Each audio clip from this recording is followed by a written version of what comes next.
देखो ये शब्द होते हैं कंजंक्शन, ठीक है। थोड़ा सा इनके बारे में इंट्रो भी दूंगा मैं, जैसे कि मैं हमेशा बताते आया हूं। कंजंक्शन का मीनिंग क्या होता है, कंजंक्शन क्या काम करते हैं, दो या दो से अधिक शब्दों, फ्रेजेस, क्लॉजेस या सेंटेंसेस को जोड़ने के लिए कंजंक्शंस का प्रयोग किया जाता है। तो कंजंक्शंस का प्रयोग किस लिए किया जाता है, दो या दो से अधिक वर्ड्स, फ्रेजेस, क्लॉजेस या सेंटेंसेस को जोड़ने के लिए किया जाता है, ठीक है। तो ये जो एंड है ये क्या कर रहा है, जोड़ रहा है। राम और मोहन को जोड़ा, राधिका और कविता को जोड़ा, ये बेसिकली क्या है, जोड़ता है। तो एंड अपने आप में क्या है, कंजंक्शन है। तो कंजंक्शंस बेसिकली वैसे तो शब्दों को भी जोड़ते हैं, लेकिन जो ज्यादातर कंजंक्शंस होते हैं वो बेसिकली किसको जोड़ते हैं, दो या दो से अधिक सेंटेंसेस को जोड़ते हैं, या यूं कहूं क्लॉजेस को जोड़ने के लिए कंजंक्शंस का प्रयोग किया जाता है। अब एक बात समझने का प्रयास करना है यहाँ पे मेरे भाई। क्लॉज जब हम कहते हैं, ये क्लॉज शब्द जो होता है ये अक्सर करके बच्चों को परेशान करता है, तो क्लॉज को देख के ज्यादा परेशान नहीं होना आपको। क्लॉज का मतलब बहुत सिंपल है, जहां पे भी एक सब्जेक्ट और उस सब्जेक्ट की वर्ब इकट्ठी हो जाए तो समझ जाना कि यही क्लॉज है। अब एक बात बताइएगा, मैंने दो क्लॉज लिखी, मैंने लिखा क्लॉज 1 और फिर मैंने लिखा यहाँ पे क्लॉज 2। बहुत बेसिक सी बात है, पूछ रहा हूं मैं आपसे, इन दोनों को जोड़ने के लिए मुझे कितने कंजंक्शन की जरूरत होनी चाहिए आप लोगों के हिसाब से, इन दोनों को जोड़ने के लिए कितने कंजंक्शन चाहिए? तो आप कहोगे सर दो चीजों को जोड़ने के लिए यहाँ पे बीच में अगर कुछ लगा दें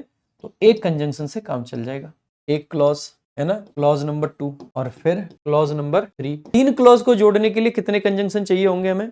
तो बहुत सिंपल सी बात है, एक कंजंक्शन इन दोनों को जोड़ने और एक इन दोनों को जोड़ने, तो दो कंजंक्शन की जरूरत पड़ेगी। तो यहाँ कितने की जरूरत पड़ी थी, एक की, और यहाँ पे कितने की जरूरत पड़ेगी, दो की। यानी जितनी क्लॉजेज होती हैं उनसे एक कम कंजंक्शन हमें चाहिए होता है, जितनी क्लॉजेज होती हैं उनसे एक कम कंजंक्शन हमें चाहिए होता है। ये बहुत सिंपल सी बात। आ जाइए, इसी चीज पे बेस्ड आपके एग्जाम में बहुत सारे क्वेश्चन पूछे जाते हैं। CHSL का ये क्वेश्चन है, जल्दी जल्दी आपको आंसर करना है फटाफट से।